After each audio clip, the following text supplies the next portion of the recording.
Bien, donc avant de faire ma présentation introductive, je voulais dire que pour ceux qui sont fidèles de ce workshop, je crois que c'est le 4e, ce workshop pour nous est un petit peu un laboratoire par rapport à différentes thématiques.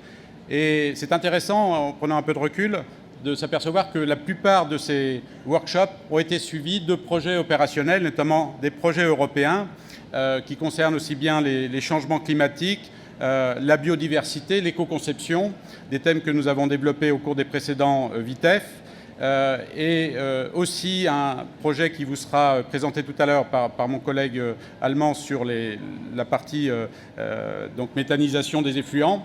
Et je voudrais dire que ce sujet de l'eau en lien avec le paysage, Jean-Pierre y a fait référence, eh bien, nous avons un peu devancé puisque ma collègue Karine Herbin a coordonné le montage d'un projet qui va associer bien sûr la Champagne, le Piémont, avec notamment Dario qui va intervenir tout à l'heure, ainsi qu'une région portugaise, l'Alentejo.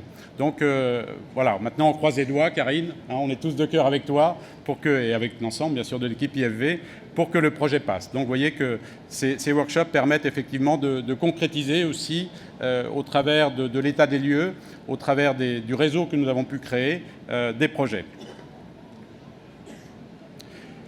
Alors, juste une présentation rapide de chacun des conférenciers aura l'occasion de faire sa présentation de manière un petit peu plus complète.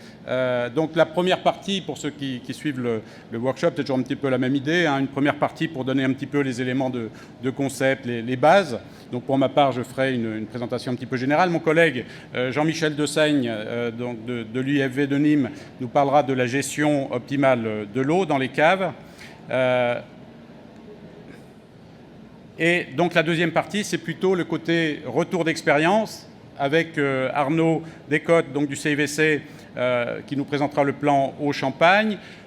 Mon collègue de la Chambre d'agriculture de la Côte d'Or, qui fait partie d'ailleurs du groupe Ecopulvi que l'on avait mis en place sur le traitement des effluents, sur les aires collectives de traitement des effluents de pulvérisation. Et on essaye à chaque fois d'associer également deux collègues pour avoir une vision dans d'autres régions, autre que la France. Donc Daria Marengo de la société Zeophyto avec des retours d'expérience sur des systèmes de lits plantés, notamment en Italie, et Dirk Weichengrebe qui fait partie du projet, d'un des projets européens auxquels on participe, donc sur les applications de la méthanisation potentielle au niveau des effluents de cave. Je remercie, donc je ne l'ai pas fait, donc le VITEF, hein, ainsi que l'ensemble des partenaires, le comité du vin de Champagne et l'ADEPTA, mais le VITEF qui nous met à disposition cette salle, les traducteurs, et sans eux, bien sûr, on ne pourrait pas monter ce type d'opération. Voilà, donc je vais démarrer. Alors, je vais juste, en préalable, vous dire que la dernière intervention sera en anglais, donc on fera une transition un peu plus longue pour vous passer des écouteurs, pour ceux qui en ont besoin. Que par ailleurs, ces conférences seront relayées sur YouTube d'ici quelques semaines. Donc si vous avez des gens qui n'ont pas pu participer à cette manifestation, ils auront le loisir de nous écouter d'ici quelques semaines via YouTube. Donc pour ma part, comme je le fais habituellement, donc un cadrage assez rapide pour laisser le temps à mes collègues, donc sur effectivement l'eau qui est un enjeu majeur de la viticulture durable. Donc l'eau, bien sûr, ça représente une part importante de notre planète, elle est même majoritaire par rapport à la partie continentale.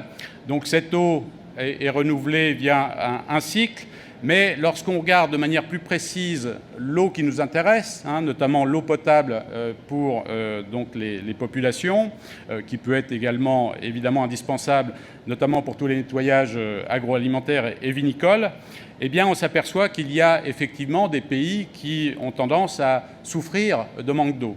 Et il faut mettre ça en perspective avec effectivement le changement climatique, ainsi que la modification d'un certain nombre de pratiques. On sait que les changements climatiques risquent d'accentuer la modification du régime des pluies, peut-être des pluies plus violentes, moins efficaces, associées parallèlement à une imperméabilisation de plus en plus forte des sols. Donc tout cela, évidemment, contribue à ce que la pluie qui arrive soit finalement moins retenue et qui peut poser des problèmes, qu'on l'a vu récemment à Nice ou à Cannes. Et cela peut, à terme, effectivement, amener des difficultés dans certaines zones, notamment du continent africain, mais également d'autres, de manque d'eau, et peut contribuer d'ailleurs à des problèmes de migration tels qu'on les connaît un petit peu, mais qui pourraient être accentués au cours des prochaines décennies. Et quand je fais une présentation sur les changements climatiques, souvent je termine ma présentation en disant que par rapport au changement climatique, peut-être que la filière viticole sera plus impactée par les aspects indirects sociaux, sociétaux, que par les défis techniques de la filière elle-même. Il me semble que c'est un aspect qu'il faut aussi avoir en tête et sortir effectivement du cadre strictement viticole.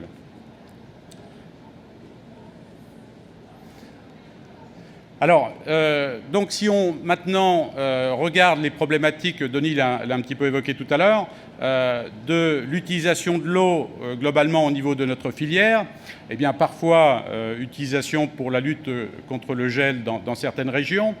La Champagne n'est pas concernée, mais c'est vrai que les problèmes de disponibilité en eau, de stress hydrique et donc d'irrigation pourront se poser, notamment dans les zones du sud de la France et de l'Europe, et dans d'autres zones particulièrement, je pense, Amérique du Sud, où ça commence à se poser également. Les aspects lavage, donc lavage au sein des caves, lavage des pulvérisateurs, de moins en moins utilisé, mais encore dans certaines régions, le refroidissement au cours notamment des fermentations alcooliques, et puis donc l'eau qui est utilisée également pour les traitements phytosanitaires pour préparer les bouillies. Alors, donc ça c'est en termes de disponibilité. En termes d'impact également sur les milieux aquatiques, donc on a effectivement ce qu'on appelle les pollutions diffuses, donc au travers du ruissellement, de l'érosion, qui peuvent amener des transferts de pesticides, de métaux lourds, de micropolluants, j'évoquerai un petit peu tout à l'heure, qu'il faut prendre en compte, et des pollutions plus localisées, effluents de cave, pollution ponctuelle liée au remplissage et au lavage des pulvérisateurs. Donc voilà quels sont les principaux thèmes donc en lien avec l'eau au niveau de la viticulture. Alors ce que je voudrais dire sur le stress hydrique et l'irrigation, eh bien c'est que parfois l'homme, c'est un peu loin d'ici, mais avait su développer des systèmes de mode de conduite de la vigne adaptés à des conditions extrêmement chaudes, à des conditions également donc avec notamment des vents ou des vents qui pouvaient être desséchants. C'est le cas par exemple de la vigne des vignes de Lanzarote, donc qui se trouve dans la zone atlantique, une île donc, qui est intéressante par les systèmes particuliers avec des murets qui protègent les vents, la vigne des vents du Sahara. La vigne de Santorin, pour laquelle on est en zone volcanique, et donc les gens, par des systèmes de corbeille, de conduite de la vigne en corbeille, ont su effectivement développer des systèmes d'adaptation aux conditions très sèches, et puis des systèmes également tels qu'on l'a également en Italie. Donc tout ceci pour dire que, bien sûr, il ne s'agit pas de généraliser ces modes de conduite, mais que l'homme s'est adapté les conditions viticoles aussi à des aspects climatiques parfois extrêmes. Et donc on peut imaginer que dans une perspective de raréfaction de l'eau, eh bien, il faille aussi réfléchir à une certaine adaptation des modes de conduite. Alors, l'eau, c'est aussi au niveau vinicole dans certaines régions, pour vous donner une vision assez globale. Donc, je pense au Chili qui utilisait de l'irrigation par roi avec des systèmes évidemment très gourmands qui ont tendance à un petit peu maîtriser. Mais c'est de plus en plus, effectivement, pour des régions du Sud, le goutte à goutte avec un système de pilotage qui permet d'optimiser les apports en fonction du stress hydrique et en fonction des contraintes également de qualité des produits. Voilà. Donc en Champagne, pour l'instant, évidemment, ce n'est pas le souci numéro un, fort heureusement, mais on a bien vu, notamment cette année, que parfois le stress hydrique, dans certains types de sols, pouvait se poser. Et donc, avec le réchauffement climatique, c'est un sujet qui nous intéressera probablement. Alors, toujours pour compléter un peu, nous aurons une intervention tout à l'heure de Dario Marengo par rapport au sujet des effluents, que je connais bien, parce que j'étais hier au centre vinicole et je me remémorais 35 ans d'activité sur ce sujet-là. Donc, bien sûr, vis-à-vis des effluents, l'impact environnemental, c'est-à-dire la non-pollution des rivières, est l'impératif numéro un. Donc, il faut effectivement, en fonction du milieu récepteur, adapter et donc traiter pour limiter l'impact. Mais lorsqu'on intègre également un impératif durable, eh bien, il faut savoir aussi intégrer dans le système de traitement, si possible, une faible consommation d'énergie, un faible impact local et quand c'est possible, une intégration paysagère, et également une production de boue qui soit la plus faible possible, parce qu'on sait bien que la gestion des boues pose problème de plus en plus au niveau valorisation agronomique. Alors, la production également de biomasse ou d'énergie peut être un critère à intégrer, et donc la présentation de Dirk tout à l'heure nous le démontrera. Alors, donc, dans cet esprit d'approche, on va dire, écologique du traitement des effluents, eh bien, l'utilisation de plantes ou d'écosystèmes naturels ou encore de méthanisation avec une vision énergétique peuvent être envisagées. Donc là, le nettoyage des pulvérisateurs, vous savez que ça a été un sujet, maintenant il y a une quinzaine d'années, important au sein de l'équipe que j'animais à Épernay, avec les créations d'un groupe national Écopulvi. Donc l'idée, c'était de développer une diversité de systèmes adaptés à chaque situation, soit des systèmes individuels ou des systèmes collectifs, en n'oubliant pas la démarche amont, c'est-à-dire le rinçage à la parcelle qui peut permettre de réduire considérablement ce qu'on va ramener sur l'aire de lavage. Et donc nous aurons une présentation tout à l'heure sur les systèmes collectifs. Le ruissellement, l'érosion, donc ça a été un petit peu évoqué tout à l'heure par Denis. Donc c'est vrai que là aussi, démarche amont, cette démarche environnementale durable, c'est réfléchir qu'est-ce qu'on peut faire en amont avant de gérer le problème en aval. Donc bien sûr, toutes les approches de type enherbement. Le volet paysager, c'est l'objet du projet sur lequel a travaillé Karine, ma collègue Karine, voire parfois la végétalisation des fossés. Donc il ne s'agit pas d'avoir des méthodes universelles, mais bien adaptées à chaque territoire, à chaque terroir. Donc la démarche amont, évidemment, doit être privilégiée. Mais c'est vrai que l'érosion, donc la lutte contre l'érosion était souvent en premier lieu un système pour éviter que la boue, finalement, descende dans les villages. C'était la priorité numéro 1, on va dire, des 10-20 dernières années. Bon, maintenant, c'est vrai qu'on doit aussi avoir une réflexion au-delà de la boue, de dire il faut aussi essayer de limiter les micropolluants qui sont susceptibles d'arriver au niveau de la rivière. Et donc, avec des bassins, donc il y a des essais, notamment en Allemagne, il y a des collègues alsaciens également qui ont travaillé dessus, sur peut-être des végétalisations qui peuvent être utilisées, sur la préservation, voire la restructuration des zones humides à proximité des rivières.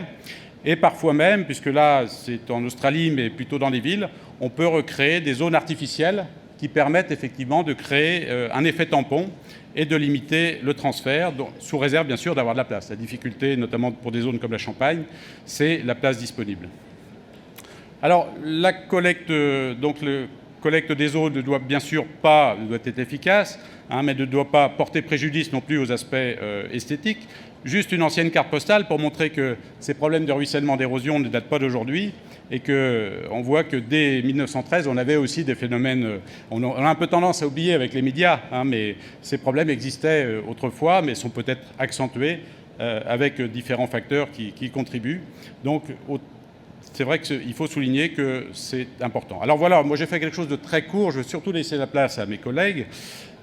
Donc ce que je voudrais dire, c'est que l'eau est effectivement un enjeu majeur, qui le sera de plus en plus par rapport notamment aux changements climatiques probables, et que pour tous les aspects des itinéraires viticoles ou œnologiques, eh bien on se doit d'essayer de réduire ses consommations d'eau et de gérer au mieux, notamment ces effluents, pour limiter les impacts environnementaux. Merci de votre attention.